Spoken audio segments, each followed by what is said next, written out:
respected parents, my dear staff members, and the newly elected Council of Leaders. Thank you all, parents, for coming here to show your support and encouragement to your children and our children as well. Congratulations to the newly elected leaders of the school. A big round of applause for the effort that they have put in and for the continuous way in which they have worked in order to bring some sort of glory to the school. I deeply appreciate not only the support and encouragement that the parents have given us in all these 40 years, as our teacher mentioned, but I also appreciate and admire the tenacity of purpose of these leaders who have grown up with us, many of them from the nursery class up to 8th, 9th and 10th. I wish all the school leaders who may be leaving at the end of the year a very successful career and life ahead of you. Now, for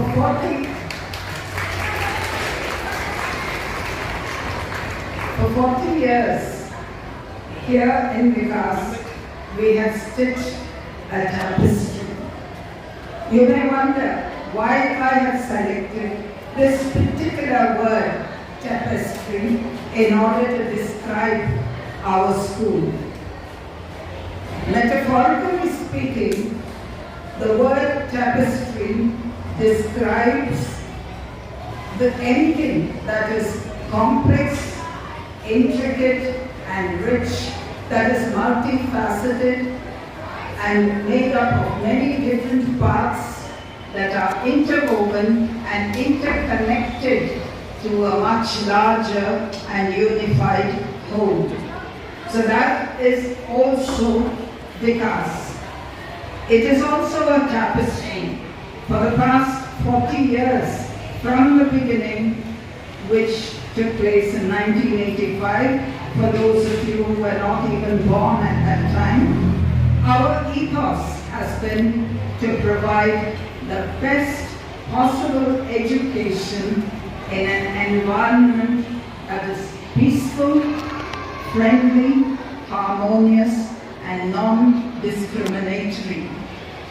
I feel that this environment that is created in the school is very important, especially in this century, especially in this day and age, because what we see outside the school and what some time back in April you had witnessed has also been an outpouring of hatred and jealousy and a vitiated atmosphere.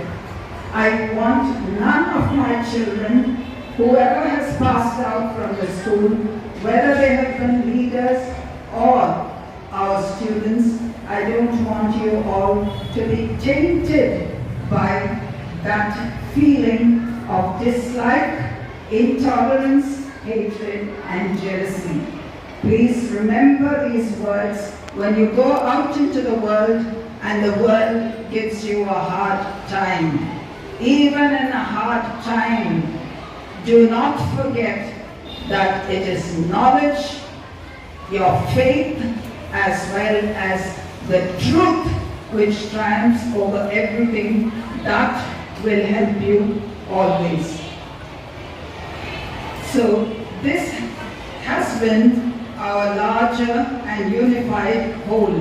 Our aim all along has been to see that we give the best possible education in the best possible environment.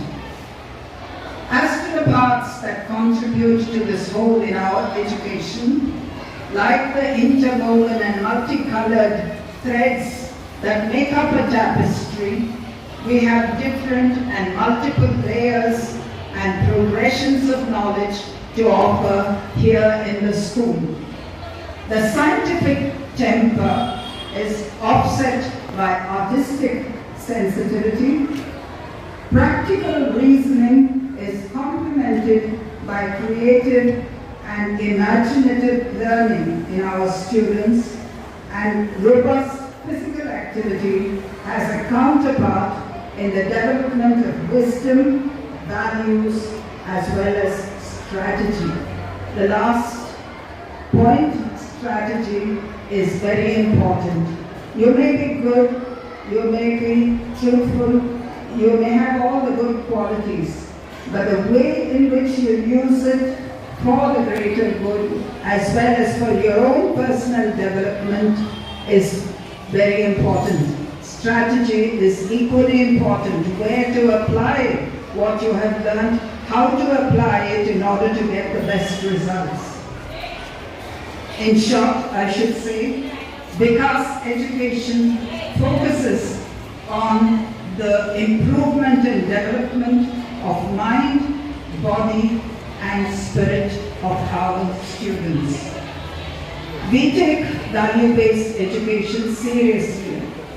The words knowledge and truth are ideals that we live by, and we have communicated it to generations of our students, to 40 years of students who have passed out from this institution. And I'm proud to say that wherever they have gone, our students have been leaders in whatever way they could, in whichever position they held, and they have all been ruled by truth as well as knowledge. Which brings me to today's investiture, which is all about inducting a new set of leaders for the academic year 25-26. Once more, I congratulate the newly inducted members of the Student Council and their proud parents.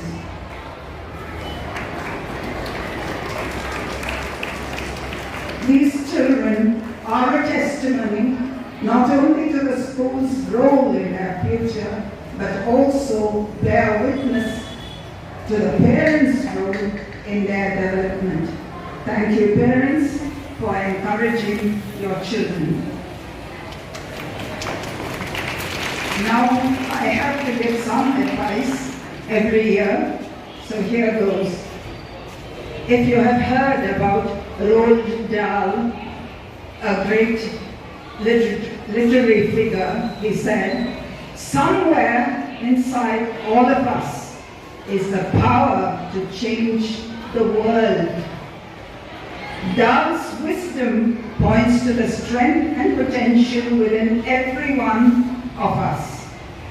With belief in oneself, even small actions can lead to big changes. To the school leaders who are gathered here, I want you to take away this message. Belief in yourself is the most important thing. You have to have self-belief. With self-belief, self-confidence, not overconfidence, but self-confidence will follow so that you can go on your path without too much of a disturbance. You must have the ability to convert disability to your advantage. You must make the negative into a positive and then make a difference to the world as a leader. Here I'd like to add that you can't make a mark on anything or change anything without persistence and perseverance. To rise when you fall, to fail but not accept defeat, to persist like Bruce's spider, to try again till you succeed. That should be your aim. I remember Marie Curie, the great scientist. You have all studied about her.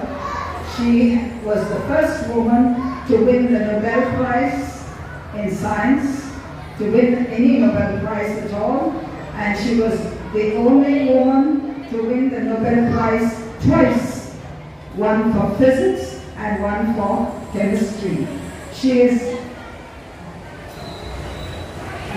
Nobel laureate to have won the Nobel Prize twice. So change in the world or success cannot also be achieved easily. I have spoken about persistence, which is very important, never to give up, never be defeated, wait till you succeed. As a leader, never do anything by halves, go the whole hog. Be wholehearted in your work, passionate in what you believe and do, and determined that you will succeed. And in the end, you will reap the rewards for your own personal development, and others will be equally benefited by your role as leader. Finally, success means doing the best with what we have. Often nowadays, everyone complains about something or the other. So don't complain. Not complaining, this is lacking, that is lacking, don't grumble, don't find fault with other people or with fate.